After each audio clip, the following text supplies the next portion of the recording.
let's flip above the waterline for a second. One of the things I've appreciated about what you have taught and what you have written is that, and this really is so simple, but it really got my attention. You say that there's only 5 things you can do with money. Mm-hmm. And could you explain those 5 things and why that's important in considering how you financial health? Yeah. If you think about it, the only 5 things you can do with money is, I'll start first of all with, you can pay taxes. Okay, that's one thing you're going to do with money. Secondly, you can pay your debt. You for sure are going to do those 2 things. 3, you can give, which is a third one. And 4, you can save for the future through retirement plans or savings accounts. So now, if you think about that, I've mentioned 4 things. Well, what's left? And what's left is your lifestyle. Everything else goes into the lifestyle pot, if you will. And most people look at their financial decisions in a binary way instead of in a way that encompasses everything. And what I have learned is that if you look at your tax return, you know what your income is, you know what your taxes are, you know what your charitable giving is.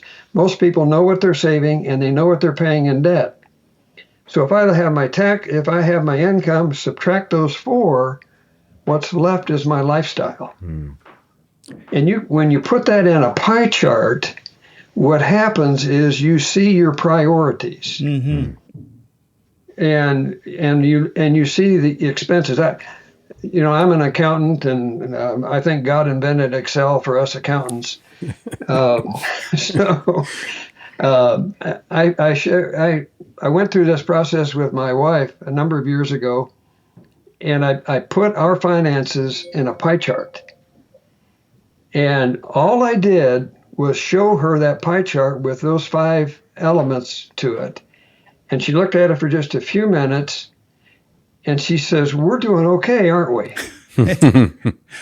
And I said, "Yeah, and I've been telling you that for 35 years. And she said, "Yeah, but it was always on an Excel spreadsheet." She said, "I don't get Excel." But here's what she saw. When she looked at that pie chart, she saw that our giving was equal to our living. She saw that the debt piece was 0. So we really only had 4 pieces of the pie. I've since added a 5th, and that's kids and grandkids. Happy 5th slice, right?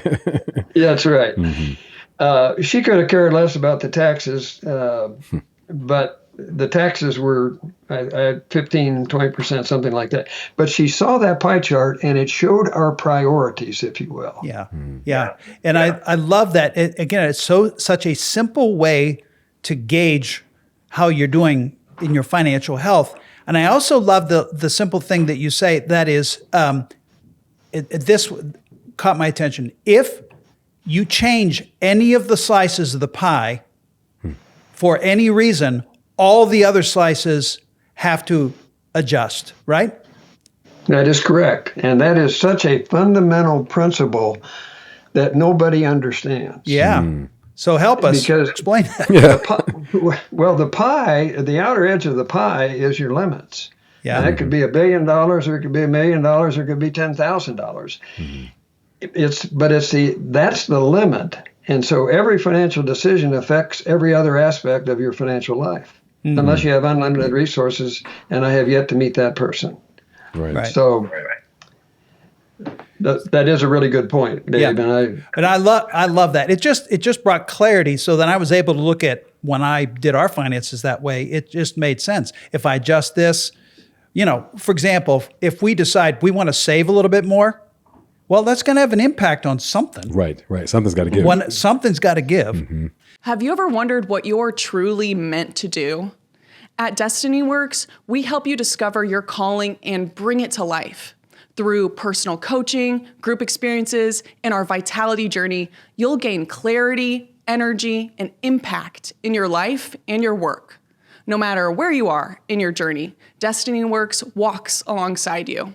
Visit destiny-works.com today and start living with purpose. Now, let's get back to the conversation. Here's another question. One of the things I also appreciate, Ron, you break this down so simply.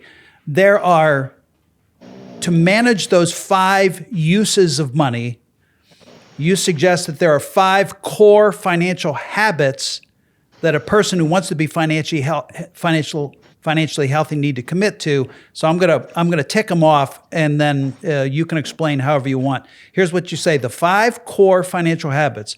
Number 1, spend less than you earn. That's at the center. Spend less than you earn. Number 2, avoid debt. Number 3, plan for financial margin. Number 4, give generously. And 5, set long-term goals. Those, I love those. They're simple. They're a little overwhelming when you start thinking about it, but could you touch on some of those, or the ones that you think are like spend less than you earn? That's at the core of the financial habits, correct?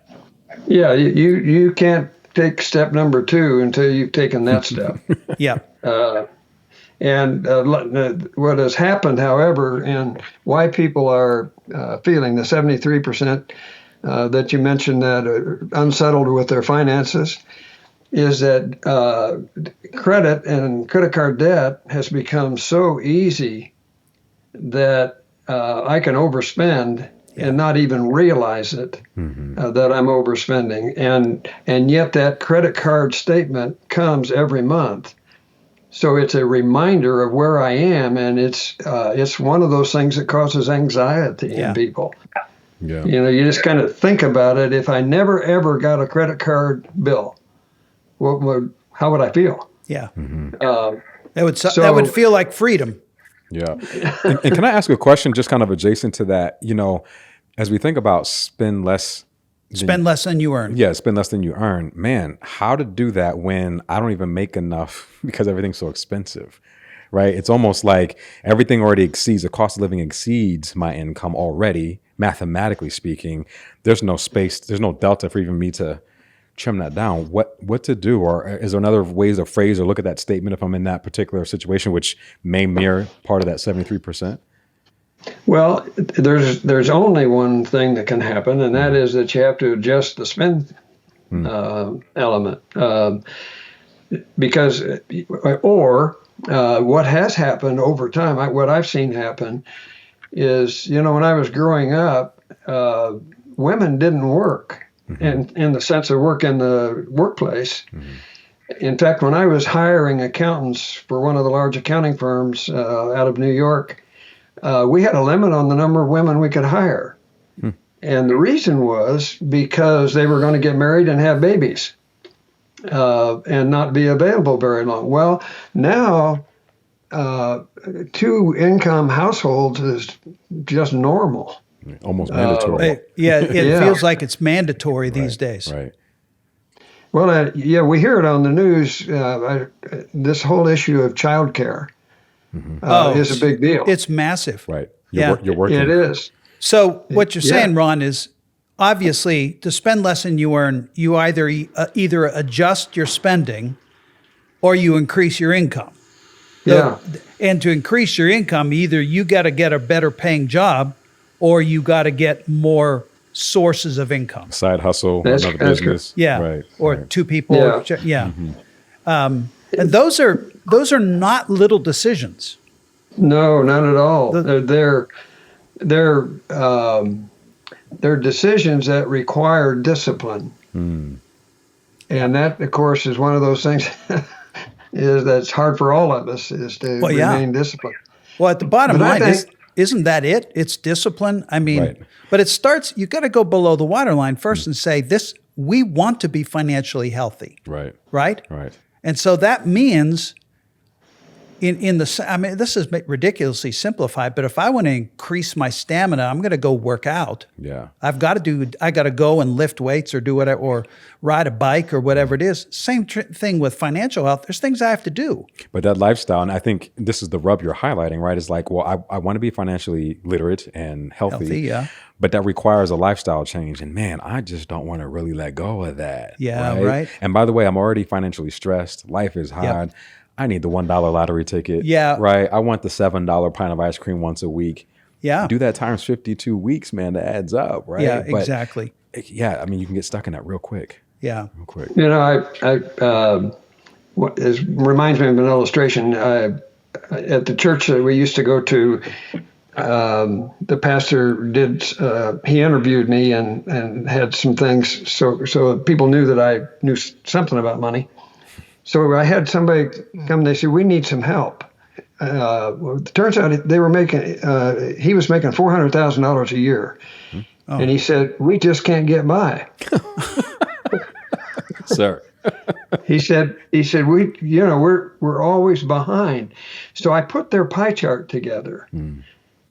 And I think it was 27% of their income was going to consumer debt. Wow. So I said, where did that come from? And he said, well, it's the motorcycle, it's the boat, it's the RV, it's the vacations that were funded by credit card debt for the most part, which they were paying interest on. And so my counsel was, what you have to do is sell your toys. There you go. Yeah. And you said this at the top, Ron, you said like some complexity, like more things make it more complex. Unbelievable. Yeah. Yeah. And when I told him to sell the toys, his comment was, well, I couldn't get my money back. I said, you couldn't get your money back when you drove them off the lot.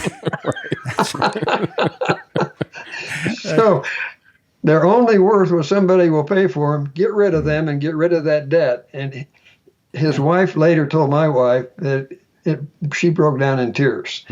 Yeah. She's been saying, this is not right. This is not comfortable. Yeah. So, can I ask you a quick question? Yeah. How much of this, Ron, would you say, man, as you counsel people and move through their financial journey, how much of this gets stalled by their unwillingness to change their lifestyle? Where you just have to be like, you know what, you guys, you won't stop buying the widgets, you won't stop buying the toys, we just can't move forward. Do you ever have those types of situations or? Oh, sure. Okay. I mean, those are the biggies. And that's what causes the most conflict in marriage. Why does God put a spender and a saver together? Yeah. Right. Yeah. Yeah. But changing your lifestyle is a significant decision. Yeah. I mean, really significant, because you're giving up, in those cases, most of the time, things that you dreamed about. Right. Wow. Yeah. Yeah. And so it's really hard to do that. And that's, again, why I come back to a transformed life. I don't think you can do it apart from the power of God.